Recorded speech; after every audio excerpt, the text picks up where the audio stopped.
Bon, bah pour Jennifer, on sort le costume rouge.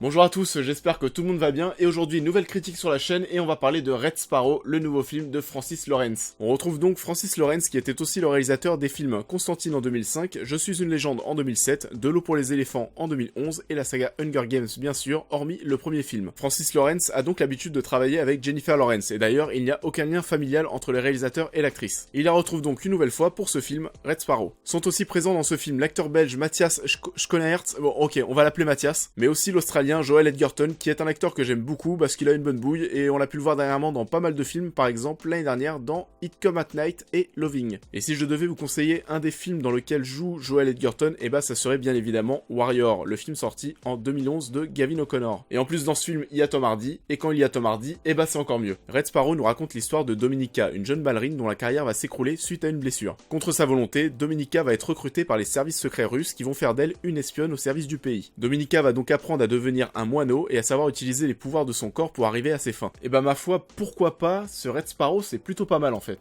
On va commencer par parler de Jennifer Lawrence, c'est elle qui porte le film sur ses épaules, et elle est bonne actrice comme d'habitude j'ai envie de dire, donc sur ce point il y a absolument rien à dire. J'ai émis quelques doutes sur son accent russe, parce que oui, la plupart des acteurs dans ce film ont un accent russe, et ça marche pas forcément tout le temps, et c'est le cas de Jennifer Lawrence à certains moments. Par contre Matthias, l'acteur belge qui joue dans le film l'oncle de Dominica, lui pour le coup a vraiment un superbe accent russe, et il est vraiment très convaincant dans le rôle.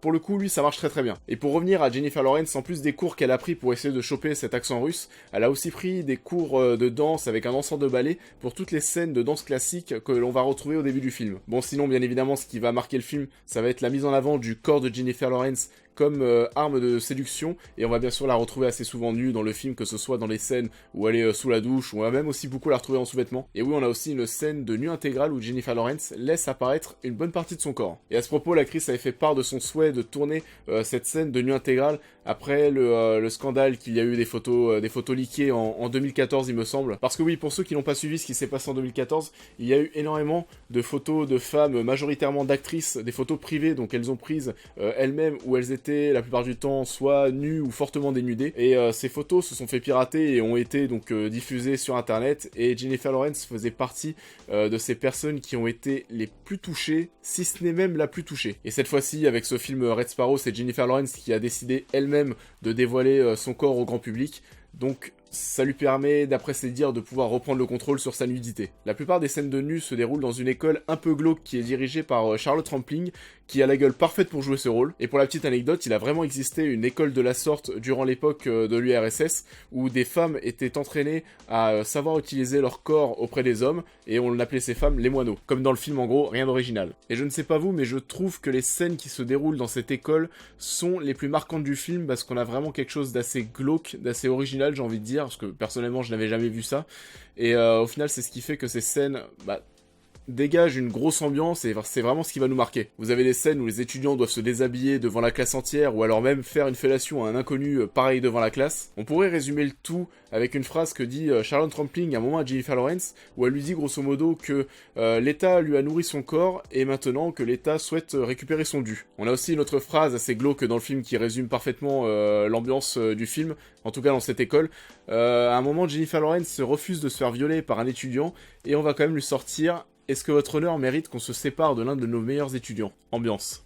Enfin ouais, tout ce qui se passe dans cette école, c'est vraiment super glauque, mais on a quand même une bonne ambiance qui s'en dégage. Mais oui, ces scènes vont forcément diviser et faire gueuler, notamment la communauté féministe, parce que oui, et il est vrai, je le comprends, la représentation de la femme dans ces scènes peut être assez perturbante. Et ça me permet de faire une transition, on va pouvoir parler du scénario, et je trouve que au niveau du scénario, et c'est dommage d'ailleurs, tout ce qu'apprend Jennifer Lawrence dans cette école en rapport à son corps et à sa nudité n'est pas forcément utilisé dans la seconde partie du film, et est-ce que c'était pas dispensable au final? Pour sa première mission, oui, c'est utilisé, mais à partir du moment où elle rencontre Joel Edgerton, on n'a plus du tout ce côté sensuel, attirance sexuelle, à part la scène, et on l'a vu dans la bande-annonce, la scène où elle le croise au bord de la piscine. Le film a beaucoup été vendu sur son côté érotique et sensuel, et quand on va voir ce Red Sparrow, on se rend compte qu'on est quand même assez loin du compte, et ça m'a permis de me poser cette question: vendre du cul peut-il faire le succès d'un film? Et là, on pense forcément au daube 50 nuances blablabla. Le scénario, dans sa globalité, peut être assez complexe complexe à certains moments. Et d'ailleurs, ça m'a rappelé Atomic Blonde qui était sorti l'année dernière, qui était aussi un film d'espionnage porté par une femme, qui était porté par Charlize Theron, qui n'était pas qu'un film d'action décérébré d'ailleurs. Et donc oui, ce Red Sparrow, c'est un petit peu l'Atomic Blonde de cette année, ce film d'espion porté par une femme, mais cette fois-ci, ne vous attendez pas à voir de l'action.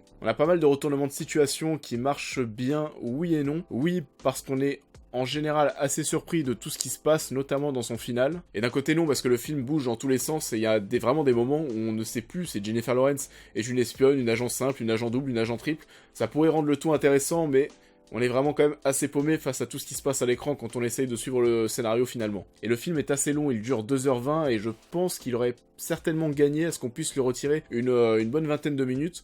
Pour ma part, ça m'a pas forcément dérangé parce que j'ai quand même été pas mal pris par le film et le film m'a intéressé durant les 2h20, mais je pense qu'il y a pas mal de personnes qui vont s'ennuyer devant ce Red Sparrow. D'ailleurs, c'est assez bizarre parce que le film prend le temps de nous raconter son récit et on a des moments où il y a des choses qui se passent très très vite. Et je vais prendre un exemple comme ça, parce qu'il y en a certaines choses que je vais pas pouvoir spoiler, mais on a souvent dans le film l'oncle de Dominica ou alors Jeremy Irons. Oui, parce que Jeremy Irons est aussi dans le film. Et vous avez ces deux personnages qui vont sortir à Dominica plusieurs fois dans le film, qu'elle est la meilleure espionne d'entre eux, etc. Et bah pourquoi au fait nous on suit le film et pourquoi est-ce qu'elle est jugée comme la meilleure espionne parmi eux? Il y en a qui font ça depuis des années. Pourquoi est-ce que cette fille est meilleure qu'eux? Et oui, c'est un petit peu le syndrome Disney où on a un personnage au début du film, un personnage lambda qui va devenir extrêmement puissant à la fin du film en l'espace de quelques semaines de manière un petit peu bizarre. Ça a été le cas avec Rey dans Star Wars 7 mais aussi dans Doctor Strange. On a aussi pas mal de scènes assez crues dans le film qui marchent assez bien. On en a déjà parlé tout à l'heure, que ce soit les scènes de viol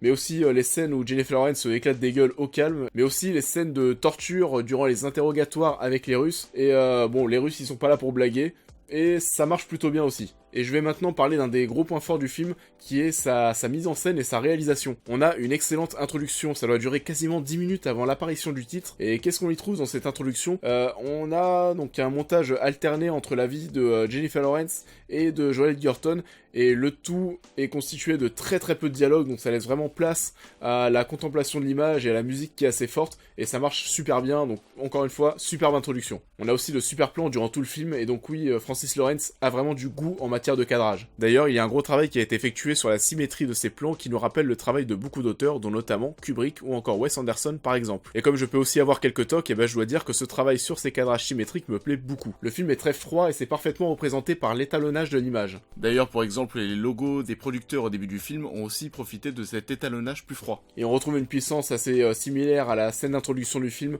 dans son dénouement, qui marche plutôt bien, et le montage aussi est intéressant, donc voilà, l'introduction et le final, ça marche plutôt bien. Et malheureusement, oui, tout le film n'est pas du même calibre, on a quand même un petit ventre mou au milieu du film. Pour conclure, vous l'aurez compris, ce film Red Sparrow n'est pas forcément un film qui va briller par son scénario qui peut être un peu bancal parfois, et qui peut aussi ennuyer pas mal de personnes, je le pense. Mais il n'empêche que c'est loin d'être un mauvais film, qui a des scènes assez marquantes et qui propose une réalisation pas forcément novatrice, mais plutôt bonne. Et il y a des choses intéressantes dans ce film, donc j'espère que vous n'irez pas juste le voir pour voir un téton et les fesses de Jennifer Lawrence, ça me rendrait vraiment triste pour vous sérieusement. Donc oui, si le genre d'espionnage vous intéresse, je peux vous conseiller ce film. Et je vous remercie une nouvelle fois de m'avoir écouté pour cette nouvelle vidéo sur la chaîne. N'hésitez pas, vous connaissez la musique, à liker, commenter, partager la vidéo, je réponds à tous les commentaires bien évidemment. Et n'hésitez surtout pas à vous abonner et à suivre le lancement de la chaîne. La chaîne a été lancée il y a seulement 3 semaines et on compte déjà un bon nombre d'abonnés, j'espère que ça va continuer. Merci encore à tous ceux qui se sont abonnés et merci à ceux qui vont s'abonner suite à cette vidéo. Ça motive beaucoup, donc j'espère que ça va continuer. Et on se retrouve une nouvelle fois bientôt, donc à très vite.